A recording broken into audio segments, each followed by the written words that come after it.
Well, hello. Who happens to be here? So nice that you guys may or may not be joining. So nice. I could just be talking to myself, which is always very fun.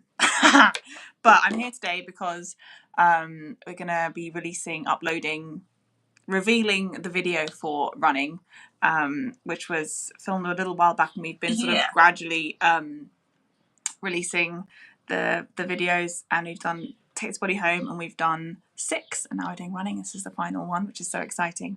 Every time I talk about these, I always want to talk about the cellist that I work with, because he's so wonderful, and we had such a great tour together and worked out such nice parts for the songs that I really wish, if the budget allowed, I really wish there could be a whole version of the album, to be honest, and my whole set of just me cello, because it's just something so lovely about the stripped backness of it.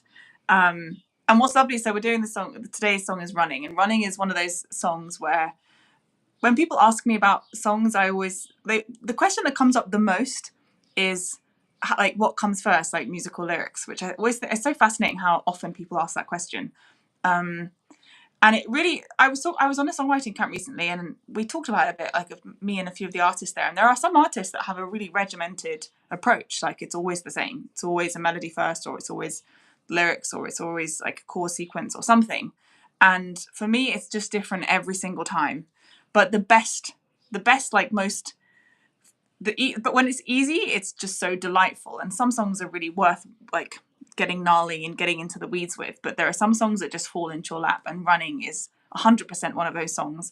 I was walking around this lake in Crestline, which is this place not too far from LA. It's like an hour and a half away, and I go there a lot when I just need a bit of like air and a bit of mountain. And when I was writing the album, I sort of spent like a couple of trips going out there and just writing, and I'd sort of been having like one of those days where I was just sort of just going through songs, like working quite hard. And then I was like, I always went for a walk after lunch and went around this lake called Lake Gregory. And when I was walking around it, the line, "My feet have wandered off without me," just came into my head. And I wasn't thinking about it. It just sort of fell. Like, I just think like some songs just fall into your lap. And that's 100% what happened with this song. So yeah, it kind of feels like there's something about those songs. They sort of have this sort of ease to them, which is just so lovely. Hi, everyone is joining. Oh, I'll have to. I'll get to your questions when I've stopped rambling. But yeah, if you've got any questions, pop them in the little box, and I'll definitely answer them. Anyway, yeah. So the point is that Running is one of those songs that just fell into my lap. It's one of those delightful moments where you feel like, oh, this is what all these years of songwriting come to. That you're ready to catch those moments when a song falls into your lap.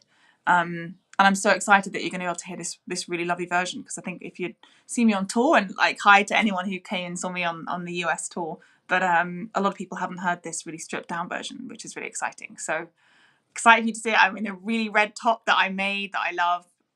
It's like crazy. I made this like sewing down. Oh, but speaking of things I made, I got a text from my mum going, "What is that bag?" She's so confused, but I love it so much. It's mental. They keep falling off, the little insects and stuff, so I need to fix it a little bit. But what's great is these ones glow in the dark, so when you go into like a dark space, it's just like, what's that bag? Right, now let's answer some questions if you guys have any. Wow, you're in Kenya? That's crazy. I actually have relatives in Kenya. I have some cousins in Kenya. That's crazy. Let's see. Evening, Rosie from Ireland. Hi. Wow, Billings. Hi. Wow, I haven't been in contact with you for a while. That's crazy. As king of the multiversity, I hereby make you Rock and Roll Hall of Femme queen. I'll take it. I assume. Do you mean like the multiverse, like the Zack Snyder thing? I explain. I'm happy to be queen of anywhere if I get a crown. Thank you so much for saying that about the Zack Snyder Justice League. That was a huge moment for me in my career. It was one of those mad things that when I submitted the song, I didn't know what it was for. I didn't know anything about it. And then like half a year went by and I'd sort of forgotten about it. And then I heard back that I'd got it, and then what it was. So it was sort of a double a double shock because of course you want to get the jobs that you sign up, but you don't always think they're going to be on that insane scale. And then I saw the film and I was like, it's like this full moment. It's just crazy. And then we recorded it in the middle of lockdown. I had to go down to the south of England, and I was in Scotland, so I had to go down to London to record it, and I had to do it with an orchestra. And it was one of those days where I was just like, wow, this is my life. I can't believe this. It was crazy. Hi Rose, when did you realise that you wanted to be a singer, songwriter / musician? I think it kind of just sort of crept up on me without me realising, and then it was just like obvious.